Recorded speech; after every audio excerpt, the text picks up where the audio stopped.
লোকবিশ্বাস ও বাস্তুশাস্ত্রের মতো প্রচলিত লোকবিশ্বাস এবং কিছু বাস্তুশাস্ত্রের নিয়ম অনুযায়ী গ্রহণ চলাকালীন খাবার বা জল গ্রহণ করা থেকে বিরত থাকার পরামর্শ দেওয়া হয়। এর পেছনে কিছু কারণ উল্লেখ করা হয়। মনে করা হয় যে গ্রহণের সময় সূর্যের অতিবেগুনি রশ্মির অনুপস্থিতিতে বায়ুমণ্ডলে ক্ষতিকর জীবাণু বা নেতিবাচক শক্তির প্রভাব বেড়ে যায়। এই বিশ্বাস থেকে অনেকে খাবার বা পানীয় জলকে সুরক্ষিত রাখতে তাতে তুলসী পাতা দিয়ে রাখেন। 2. বৈজ্ঞানিক দৃষ্টিভঙ্গি। বিজ্ঞানসম্মতভাবে গ্রহণ চলাকালীন জল পান করা বা খাবার খাওয়ার ক্ষেত্রে কোনো সরাসরি নিষেধাজ্ঞা নেই।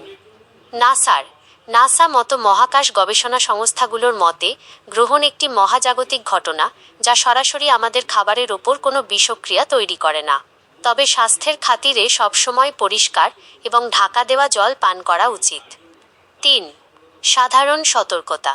যদি কেউ ধর্মীয় বা প্রচলিত নিয়মগুলো মেনে চলতে চান তবে তিনি নিচের বিষয়গুলো খেয়াল রাখতে পারেন। গ্রহণের আগে জল পান করে নেওয়া। গ্রহণের সময় জল পিপাসা পেলে তুলসী পাতা মিশ্রিত জল ব্যবহার করা। গ্রহণ শেষ হওয়ার পর ঘর ও রান্নাঘর পরিষ্কার করে নতুন বা তাজা জল ব্যবহার করা।